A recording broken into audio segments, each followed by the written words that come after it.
Last one. Gordon Ramsay asked you what foodstuff Hugh Grant threw at the paparazzi. What have you got? Well, the full answer, which maybe they won't have, he threw baked beans, but not in a tin.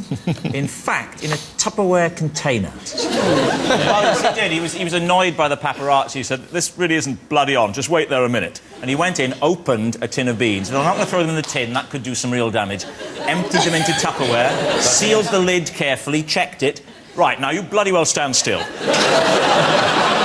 That is, of course, the correct answer.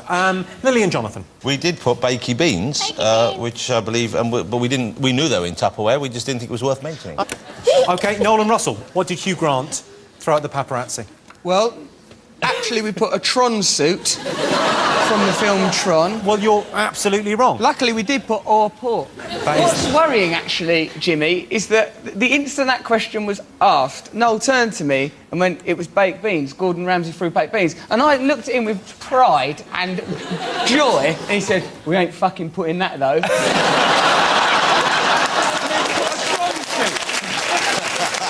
got a chance for a genuine point. OK, it's time now for our bonus round. How much do you remember about the year's TV? Here's a little something to jog your memory. It's a montage of this year's TV. Have a nice evening.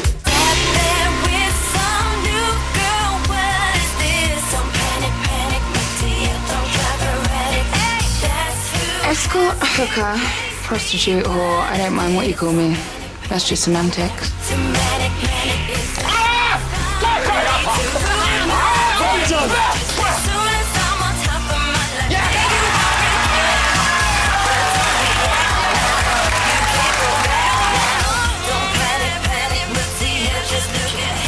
So I'm right. We both are. Just as long as I'm more right than you.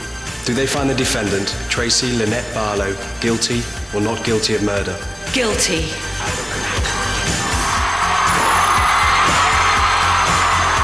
Don't turn your back. Don't look away and don't blink.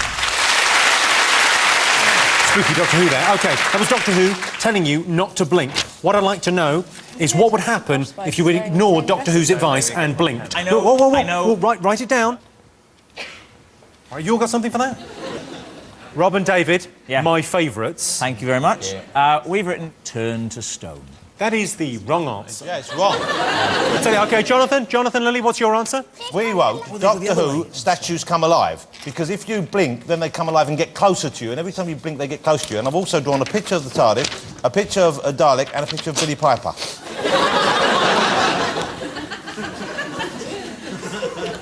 What shenanigans is this?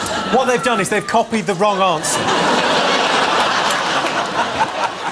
This is classic exam room cheating. This is how cheats get found out. You've heard them say turn to stone, you thought they're bright boys, they probably got it right. Well, they didn't get it right. The answer is, in fact, that if you blink, the statues send you back in time because they're evil. You get a point for that, Jonathan. Come on. Right, next one. OK, have a look at this picture of sweating funny man Eddie Large on ITV's Have I Been Here Before? Oh, yeah, I've seen this. This is brilliant. What experience was he undergoing when that photo was taken?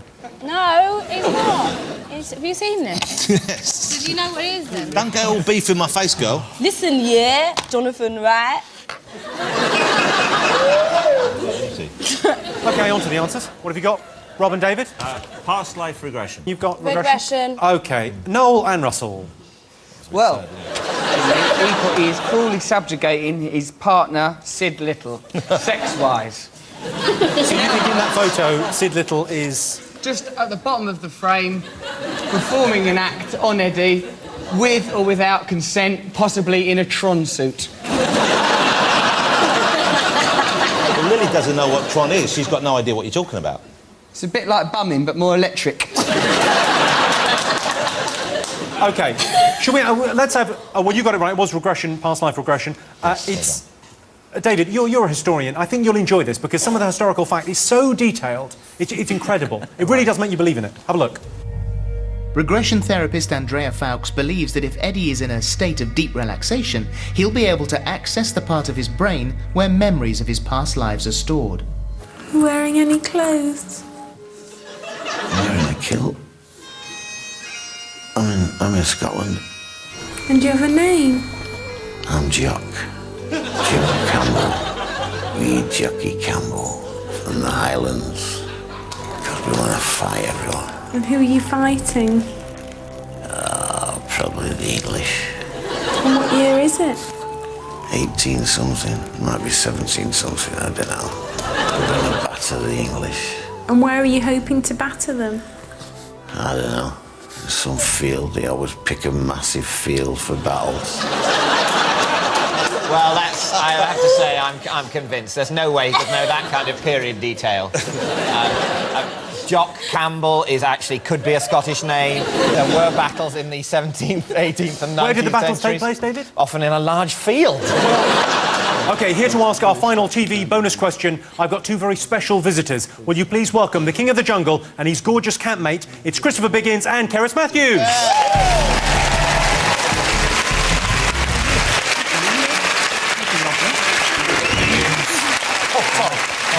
Very good. Nice to see you. Very good to see you.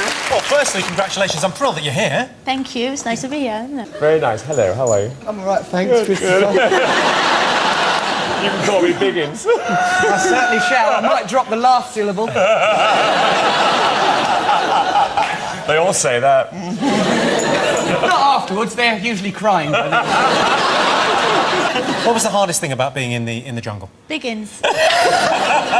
They say it's all about Mark, but actually it was Biggins. And was it a proper romance in there? Was it lovely? It was lovely, but we didn't have a romance. We were just getting on. That's as far as I've ever got with a girl. I think that's a romance. Sounds lovely. You've got a question for us concerning this year's television. Yes. Obviously, you were the high point. It's about another show. Yes, absolutely. So the big show this year was Heroes. And have a look at this quote. Can you fill in the missing words? Save the blank, save the blank. Oh, I don't know. Oh, this is easy. Come on. Not easy for Russel and Noel, who haven't had a night in about 14 years. Is this something one of the characters said in the show? Yes, it is. Isn't it? Yes, it is. It's like sort of like the catchphrase for the whole series. Go away from Yeah. Don't peep on us, Oh, you well, goth. I know. Yeah, well, it's probably... Fuck off, goth. Yeah, it's sort of a catchphrase for the show, in the same way as "fuck off, goth" is a catchphrase for this show. Rob Brydon. Get off, Brydon. Lily will have nightmares about you creeping up behind her now. No, Biggins! You can't, just because they're pretty, you can't do that. And they gave me money. I looked away for one moment and Russell Brand had seduced Biggins. That's all I could have expected. Biggins, are you in Panto this year? Sadly, I'm not. What? No, I know. 12 o'clock and still no sign of Dick. No, will not be heard from this south this year. Well, I think it will be. Sadly, no. OK, well, let's have a look and see what they've got first before we tell them. So, Rob and David, you thought it was Save the Planet, Save the Planet. Yeah. No. Lily and Jonathan. Save the cheerleader, save the planet. Oh, no. Russell, Noel? Read it and weep, Brydon. Save the cheerleader, save the world.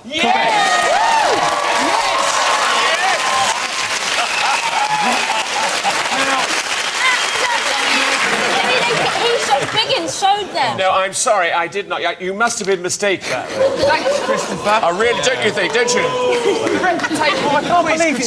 He's only been here for 2 minutes. He's turning it into a panto. People in the audience going, oh, he did. He's behind you. He cheated. Nice, though, isn't it?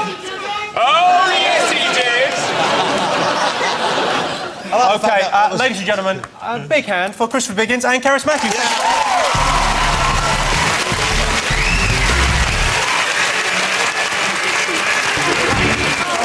Good to see you. Stop trying to get off with people. Let's have a look at the scores. Rob and David have 11 points. Lily and Jonathan have 12 points. Noel and Russell have 5 points. OK, we're going to have another little break now. See you in a minute.